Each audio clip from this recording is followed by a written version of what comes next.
Hello বন্ধুরা, শুভ দুপুরের শুভেচ্ছা। দেখো, আমি আজকে মোচা নিয়ে এসেছিলাম। মোচাটা সবাই রান্না করতে জানে, আমার থেকেও ভালো হয়তো তোমরা করো।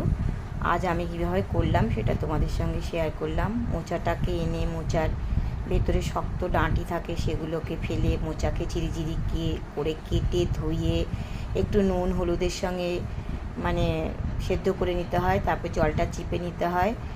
এর মধ্যে আমি আলু দিয়েছি, কচু দিয়েছি, চিংড়ি মাছ দিয়েছি আর কাঁচা ছোলা, এগুলো সব কষিয়ে নিয়েছি। মোচাটা জল চিপে এর মধ্যে দিয়ে দিয়েছি।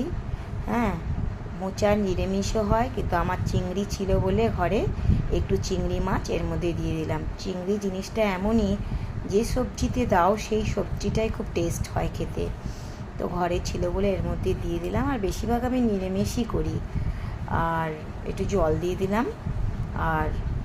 আর নামাবার সময় একটুখানি দেবো। মোচা, থোড়, ডুমুর এগুলো আমাদের শরীরে খুব খুব দরকার, কারণ এগুলো হচ্ছে আয়রন জাতীয় খাবার, এতে রক্ত হয়।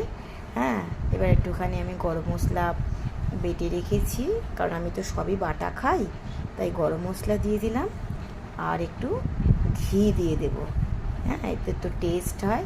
আর মোচাতে কিন্তু একটু চিনি দিতে হয়, কারণ যে কোনো আয়রন জাতীয় খাবারে একটু চিনি দিলে, কারণ একটু কষকষ লাগে, ভালো লাগে খেতে।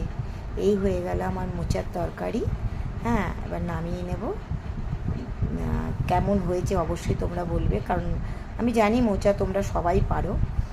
তো মোচার তরকারি করেছি, মাছের ঝাল, আর আমার তো তেল বাটা তো থাকেই, আর কালকের ডাল ছিল, আর একটু কচু শাকও আছে। এই হচ্ছে আজকে আমার শুভ দুপুরের রান্না।